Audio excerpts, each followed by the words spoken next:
नमस्कार मित्रों, स्वागत है अविरल एकेडमी ऑनलाइन क्लासेस में। मैं सुमंत कुमार आज आपको आगामी जो लेखपाल भर्ती परीक्षा है उस परीक्षा के संदर्भ में मित्रों मैं आपको आज जो भी पाठ्यक्रम है और उसके बारे में जो भी अन्य जानकारियां हैं मैं उसके बारे में चर्चा करूंगा। तो आइए शुरू करते हैं।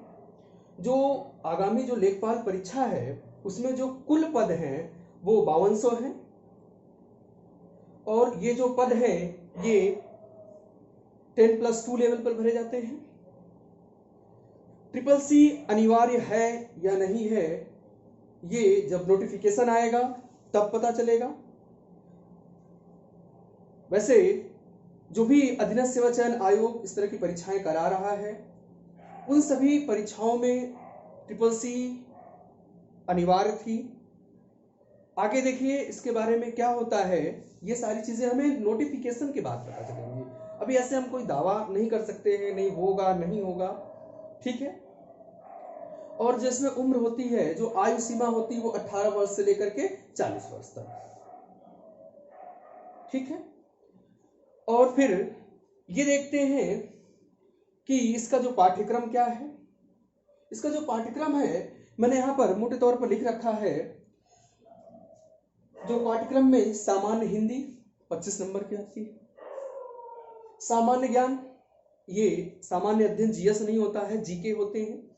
इसमें 15 से 17 प्रश्न जीके के आते हैं, बाकी जो प्रश्न होते हैं वो समसामयिक की घटनाक्रम से आते हैं अर्थात करेंट अफेयर से आते हैं। गणित जो अगला है 25 नंबर में गणित आती है और गणित में ही रीजनिंग के कुछ प्रश्नों को शामिल कर लिया जाता है। और जो सबसे महत्वपूर्ण है जो पाठ्यक्रम में उत्तर प्रदेश विशेष को बहुत ही बारीकी से पढ़ना होता है। छोटी छोटी चीजें होती हैं, ग्रामीण परिवेश से जुड़ी हुई जानकारियां, राजस्व विभाग और भी जो भी चीजें यहाँ पर ग्रामीण विकास एवं ग्रामीण परिवेश से चीजें जुड़ी होती हैं।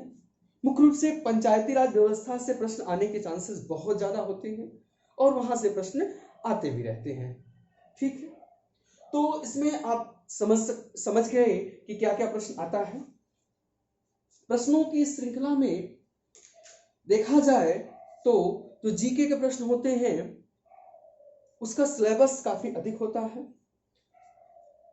उन सब में अगर सबसे बेहतर अगर है जिसे आप स्कोर करना चाहते ज्यादा से ज्यादा, तो आपको हिंदी और उत्तर प्रदेश विशेष और ग्रामीण परिवेश का अगर आप अच्छे से अध्ययन करें तो आपके जो नंबर हैं वो काफी बेहतर होंगे।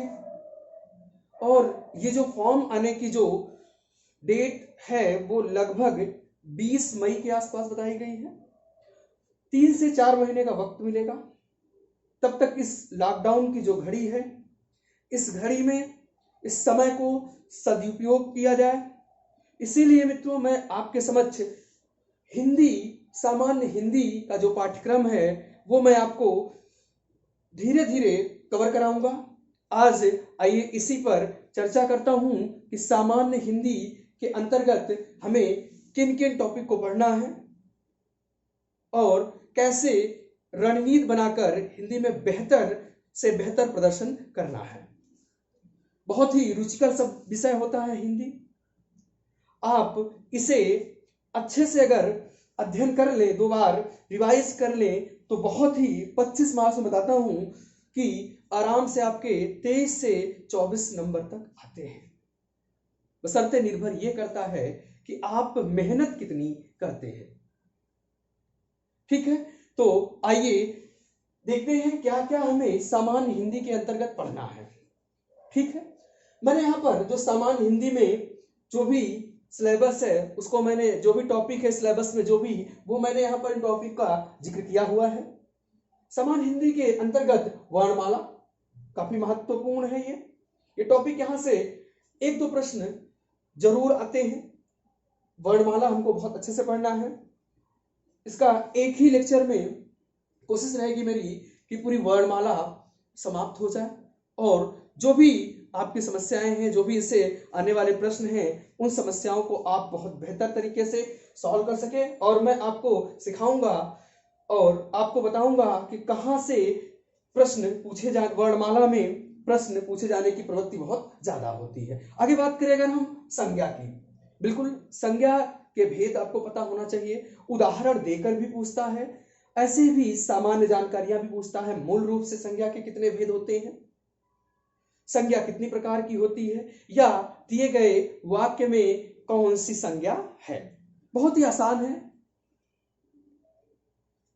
आप इसे अच्छे से समझेंगे तो एक ही लेक्चर में अच्छे से हम लोग इसको डिस्कस कर लेंगे। आगे बात करते हैं सर्वनाम। किस तरह से सर्वनाम, बड़े बारीकी से प्रश्न पूछे जाते हैं कि सर्वनाम के भेद कितने होते हैं, सर्वनाम कितने होते हैं। इसी तरह से प्रश्न कंफ्यूज, जो प्रश्न पूछे जाते हैं उन प्रश्नों में अभ्यर्थी को कंफ्यूज कर दिया जाता है। ठीक है, क्रिया, बिल्कुल बहुत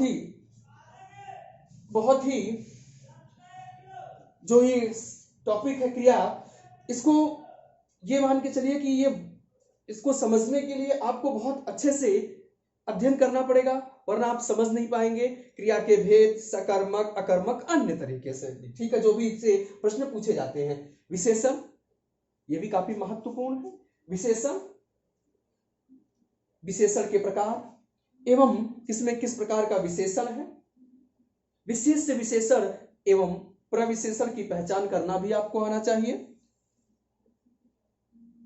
ठीक है, पर्यायवाची, मेरा मानना है कि अभ्यर्थियों के लिए ये जो टॉपिक है पर्यायवाची, ये काफी कठिन है, क्योंकि पर्यायवाची जो रटने का विषय होता है, लेकिन रटा कितना जाए।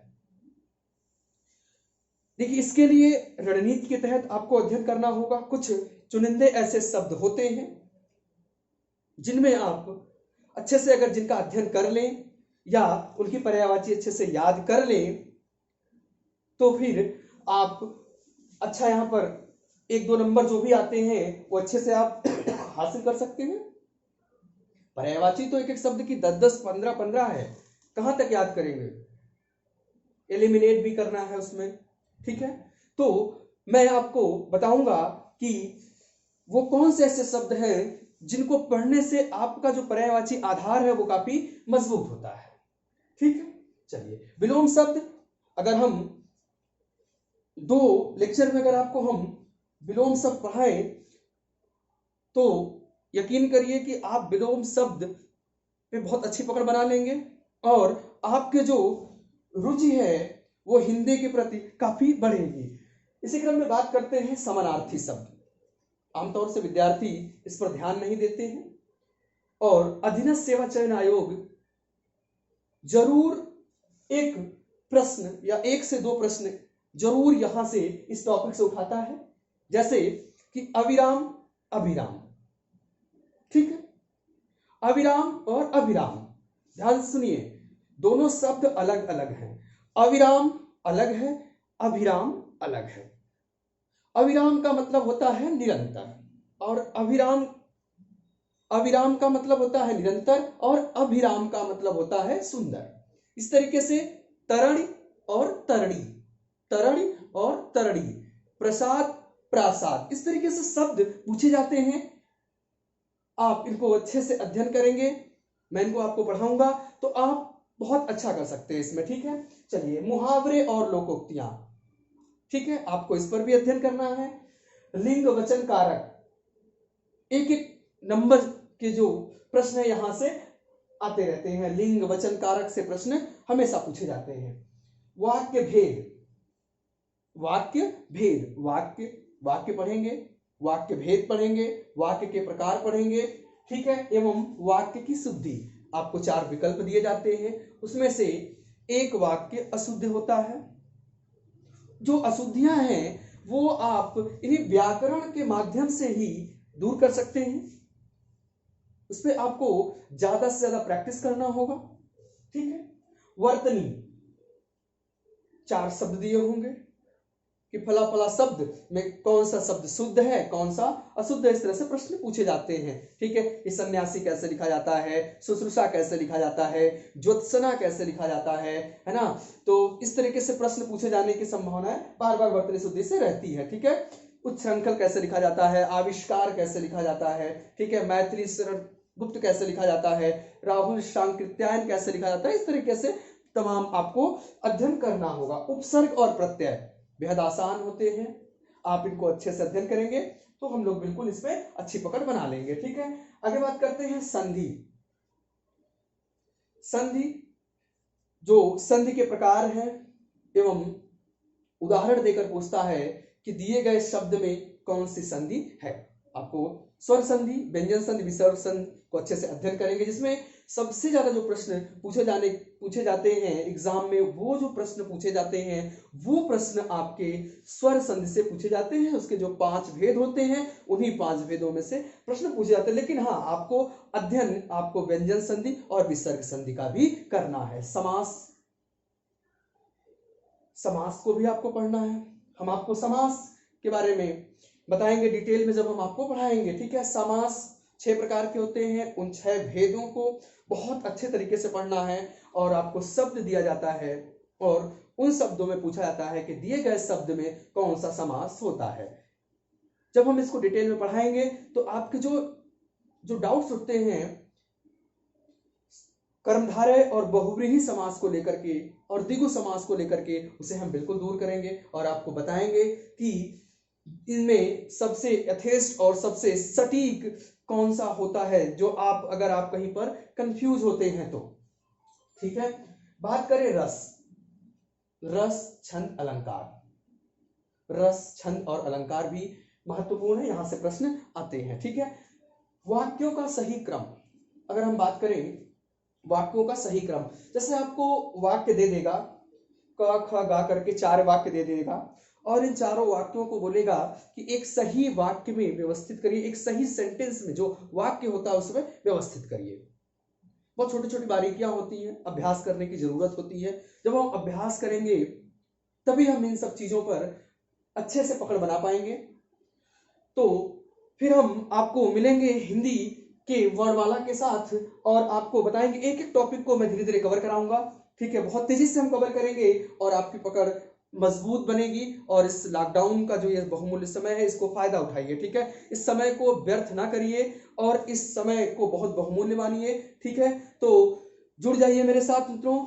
और मैं आपको लेखपाल भर्ती के लिए सबसे पहले हिंदी, फिर इसके बाद उत्तर प्रदेश विशेष क्रमबद्ध जो सिलेबस है, जो सब्जेक्ट है, उसे पढ़ाऊंगा। साथ ही साथ धीरे धीरे जब ये सिलेबस आगे बढ़ेंगे तो आपको मैथ और भी जो सिलेबस है, सामान्य ज्ञान, सारी चीजें पढ़ाई जाएंगी। ज्यादा से ज्यादा इस चैनल को सब्सक्राइब करिए, अपने मित्रों तक पहुंचाइए।